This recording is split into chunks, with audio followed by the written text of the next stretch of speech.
बहन दर्शकों, हर हर महादेव। आप सभी का मेरी चैनल पर बहुत बहुत स्वागत है। कैसे हैं आप सब? मैं आशा करती हूँ आप सब स्वस्थ और सुरक्षित होंगे। दर्शकों,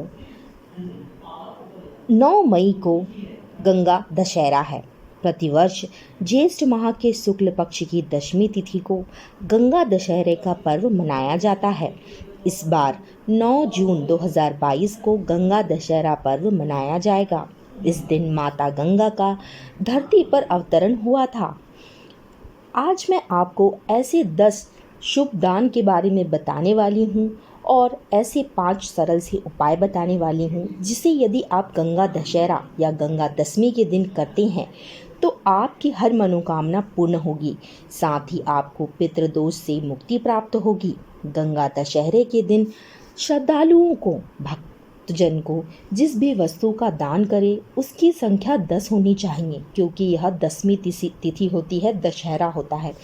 और जिस वस्तु से पूजन करें उनकी संख्या भी 10 होनी चाहिए। जैसे आप जो भी पूजा कर रहे हैं, आपकी पूजा की सामग्री में 10 वस्तुएं होनी चाहिए और जो भी चीज़ दान कर रहे हैं उसमें 10 चीज़ें होनी चाहिए, चाहे वह थोड़ी थोड़ी मात्रा में हो।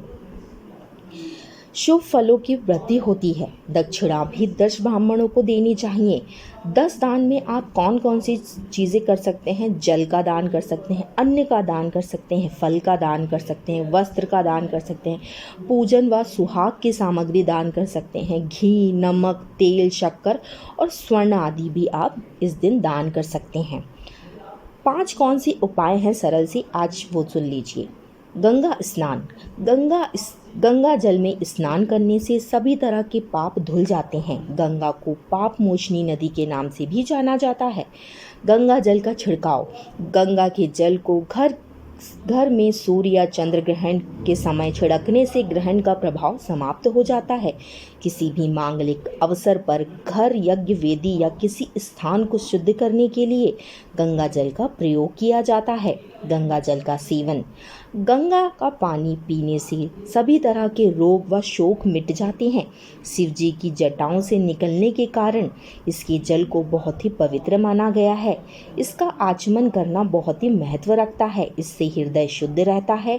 कहते हैं कि किसी के प्राण नहीं छूट रहे हैं और वह तड़प रहा है तो उसके मुंह में गंगा जल डालने से वह शांति से देह छोड़ देता है। इसलिए इसे मोक्षदायिनी नदी भी कहा जाता है। गंगा जल घर में रखने से मिटते हैं संकट। गंगा का जल कभी अशुद्ध नहीं होता और ना ही कभी सड़ता है। इसलिए इस जल को घर में एक तांबे या पीतल के लोटे में भरकर रखा जाता है। इसे घर में रखने सभी तरह के संकटों में समाधान हमें प्राप्त होता है। दूसरे जल को भी यह शुद्ध करता है। गंगा का जल किसी अन्य जल में डाल देने से वह जल भी शुद्ध होकर गंगा के समान पवित्र हो जाता है और वह जल भी शुद्ध हो जाता है। आप भी यह 5 सरल सी उपाय गंगा दशहरा के दिन करते हैं तो आपकी जो भी मनोकामना है माँ गंगा पूर्ण करेंगी।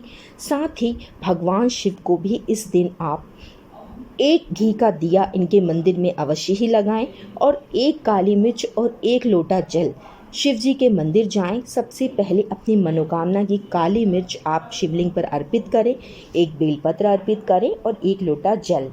श्री शिवाय नमस्तुभ्यम। दर्शकों, हर हर महादेव। धन्यवाद।